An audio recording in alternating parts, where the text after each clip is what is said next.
you're seeing the behaviors of some of the most erratic driving I've ever seen in the last 4 or 5 years.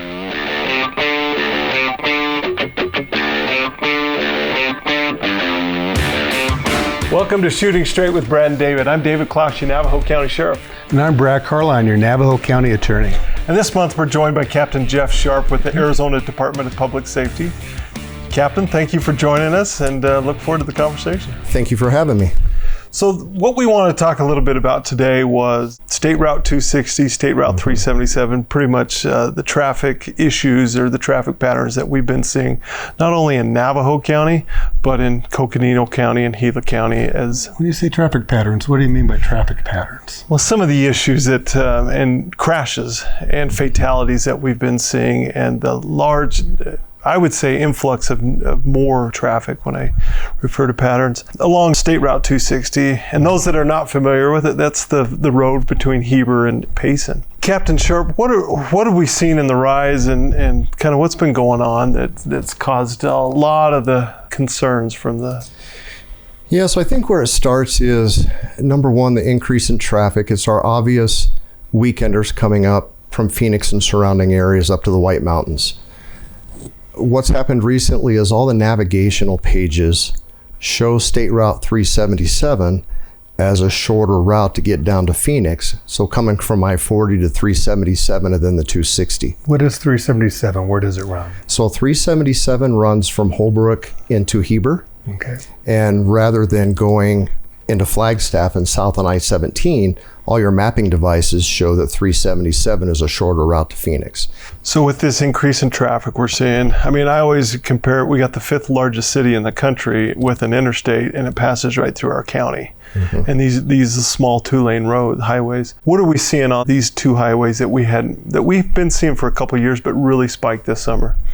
So some changes that have been made on 260 is ADOT, Arizona Department of Transportation, did a great job on improvements on 260 to include improving the shoulders, taking some of the trees out of the right-of-way, and it gave people more room for error in case something were to happen. Now on the flip side of that, unfortunately, I think it's giving drivers more confidence to drive faster. So the speeds have definitely increased, and we're seeing a big problem with the passing and the no passing zones. We'd like to attribute that. They've been doing construction on a 260 for a long time, and people are having to sit for a long time as they alternate traffic. So if that's leading to people losing their patience and wanting to get places faster, we don't really know, but we do know that speed and passing in the no passing zones are a real problem. And we've had a real spike in crashes and crashes that led to fatalities. What are some of the numbers you've been seeing this past year? So in a short amount of time, we had 5 fatality collisions between the top of the rim and Heber. And that was in a very short time. In seeing that, we took immediate action to try to address it. Are those mainly passing and no passing zones, tired drivers drifting over? Or can you tell? Yes, sir. A lot of them were passing in a no passing zone. I know one was related to alcohol impairment and the speeds. I don't think people realize we're getting speeds 85 miles an hour up all the way into the hundreds. And I don't think people understand when you're traveling that fast, how less of a time you have to take corrective action and how much faster things get to you when you're driving that fast. And that segment between the top of the rim and Heber's 55 for the most part. With more cars than we've ever seen before. You know, you've worked that for 20 years. Mm-hmm. I've been working up that stretch for 15, 16 years, and I've never seen this many cars as we have continually the last 4 or 5 years. I describe it as a funnel. You know, you have the nice split highway in 87, then you're diverging all this traffic into single lanes when you get on top of the rim. What is that leading to? I mean, what are you seeing because of that high volume there? So a couple things. Once it gets into that single lane, like you said, you have people who have been traveling in excess of the speed limit for quite a while. Then you have the great people who are doing at or near the speed limit, and it causes a lot of backup. There are a couple locations on 260 where it goes from the single lane to the same direction passing lanes. And that's where we see very high speeds where the impatient people use that passing lane to pass as many cars as they can. And that's where we're seeing the 95, 100 miles per hour that are trying to do that. And then, of course, those two lanes have to merge back into the single lane. And we have seen it before where you get the two cars next to each other as it's merging and nobody wants to give. And in one case, it forced another person into the oncoming traffic, leading to a serious collision. You know, you're an expert in these. You've worked these highways for your entire career as a highway patrolman. Describe to me a little bit the difference between that type of crash you're describing on these highways at these high speeds versus somebody who lives in an urban area where you have didn't stop, you know, a little fender bender at an intersection because it was at a low speeds. What is it that some people don't understand what those speeds can do? The devastation that it does to the vehicles when you have the highest speed. So you have a person, we'll say 80 miles an hour one direction. We'll even give it the speed limit in the opposite direction of 55 miles per hour. When two vehicles hit at that speed, the damage is just catastrophic. And don't want to get in, I mean, it's obvious what it does to the occupants. But what it does to these vehicles, I wish we could somehow implement, if you're sighted at these very high speeds, you get to go look at one of these vehicles. Because I don't know how, when you see the damage it does to these cars, it doesn't change something in you. Yeah. So you got those two that you just described, 55 and 80, that's 135 miles an hour coming to a stop at the moment. How much to the accordion? How much, even with all the safety aspects on cars nowadays, how much do they get squished? Depending on it, it just takes a little bit of angle to change that whole dynamic. But when you see a straight head-on, the front of the vehicle all the way to the firewall, the whole engine compartment is either gone or it's pushed into the car.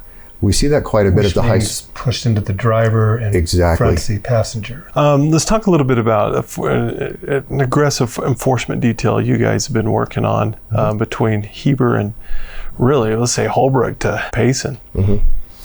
So what we did after this short string of fatal collisions and identifying the problem, and like I said, we don't like them any more than the next person. It bothers us. And we want to do what we can immediately to address it. So one of those things that we did is we offered overtime shifts for troopers to come up and saturate that area.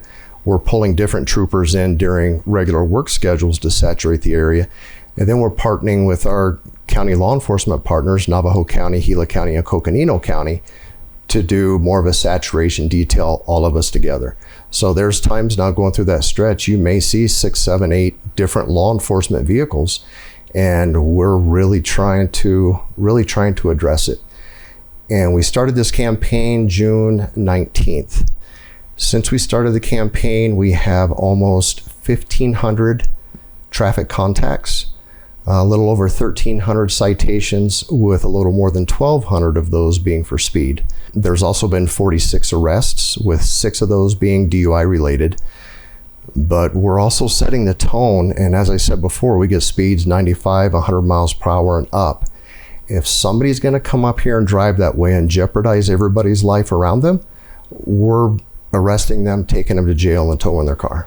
Because that's what's leading to deaths right there, you know, and from my experience, what we're seeing, what you've seen, you're saving lives by doing that. Yes, sir. I think one Friday there was 12 between Payson and Heber. I think there was 12 peace officers with four agencies possibly, and they're still riding speeds. I heard they were still 90s and 95s, and it's like changing driving behavior is what we're needing. And Brad, to your point, we've all driven this for years, right? You're seeing the behaviors of some of the most erratic driving I've ever seen in the last 4 or 5 years. And just entitlement. Some people think that they have the right to do what they want on the road. Yeah. If that means passing on a no passing zone, that's their right. Through Forest Lake there, where it's split and you have the turning lane, they're using that. They're going. I've had that happen to me, and I'm usually going 5 over. There's more violations than you have troopers available. Definitely. And again, speeds have gone way up. It's hard for the troopers to work those certain areas where they're able to get out into traffic and make the traffic stops. There's a couple other tools that we're using. I know a lot of people listening may have seen the Camaros or the Mustangs. Yeah. And all you have to do in those is the speed limit going down, and people find you. Yeah. So we don't have to do too much. Yeah, we're running short on time, but we've talked a lot about this, and this is something I've been working on probably is road design and road change, because we're not engineers and road experts, but you've worked enough highways all across the state. The amount of traffic I believe that we have through here now requires or needs a bigger road. Especially a wider road. 377. Especially 377, yeah. Because the volume is just too much. A trooper can't work it when there's a violator, then a semi-truck, and then 7 cars behind it. You'll chase them clear to Gallup before you find them, right? That's true. And I mentioned earlier some of the tools that we're looking at. I'll go ahead and throw them out there. One thing we're looking at is aircraft patrol. You'll never see us until you get to the very end of the stretch, and there we are waiting for you because an aircraft and a spotter have picked up the violation, and they'll follow you to our patrol cars. Another thing we're considering is the use of drones. We have very sophisticated drones now that we use for collision reconstruction and things like that, to be able to launch a drone and monitor traffic that way, and kind of in the same way, follow that violator to where a trooper's parked to make the traffic stop there. Yeah. So we're trying to get creative with what we can do. Planes or drones, can they monitor speed, or is it just aggressive driving behaviors? So what we do from the air, when it's air patrol, is we lay 2 stripes at a 1/4 mile intervals. And at that point, it becomes distance against time. So, the old way, pacing. Exactly. Yeah. With a stopwatch or the old VASCAR process. Stopwatch, you cut that time and you convert it to the speed. Yeah, I worked over there one of the Fridays, and there was so much traffic. We were having to put somebody observing traffic doing the speed and another car on the other side of the highway ready to go to merge in, because doing the old traditional traffic enforcement was dangerous. I mean, it's dangerous for your guys to flip on the weekends, just so that there's no gaps. Yeah, standing on the side of the road, all these things. And so I was working with another deputy. I says, I'll line up here if you observe the traffic. And so now we both have to, be on the citation, but it's just too dangerous at times because of the amount of thing. Jeff, you give us some of this data, the stats, more fatalities, more accidents, more high speeds. But did you also hear from the community? Because I know that I've talked to officers about what I see on the road and my frustrations with these crazy drivers. What have you heard? So as we got those collisions in a small period of time, we saw social media start blowing up, and we understand. So a lot of comments on social media about where's law enforcement, what can we do about this? And we listen to that as well. And at the same time, we're working on what we can do. So now that we've started the campaigns, almost every comment on social media has been positive. It's people, putting on social media how many police cars they're seeing coming up or down the rim, coming off the mountain. Every now and then we do get a comment of somebody saying it's a money grab because we're writing so many tickets. Has absolutely nothing to do with it. We're trying to save lives. But we do appreciate the community's involvement and their positive response towards it. But sometimes money gets people's attention. If they know there's a risk that it could cost them a few $100, maybe impact their insurance rates, they'll think twice before they go super high speeds or take stupid risks by passing. So it makes sense, right? That we ticket. And anything on the 260, being a 55 or the 65 zone, anything over 85, we can write a criminal citation for. It's up to the trooper, officers, deputies' discretion on whether they do that.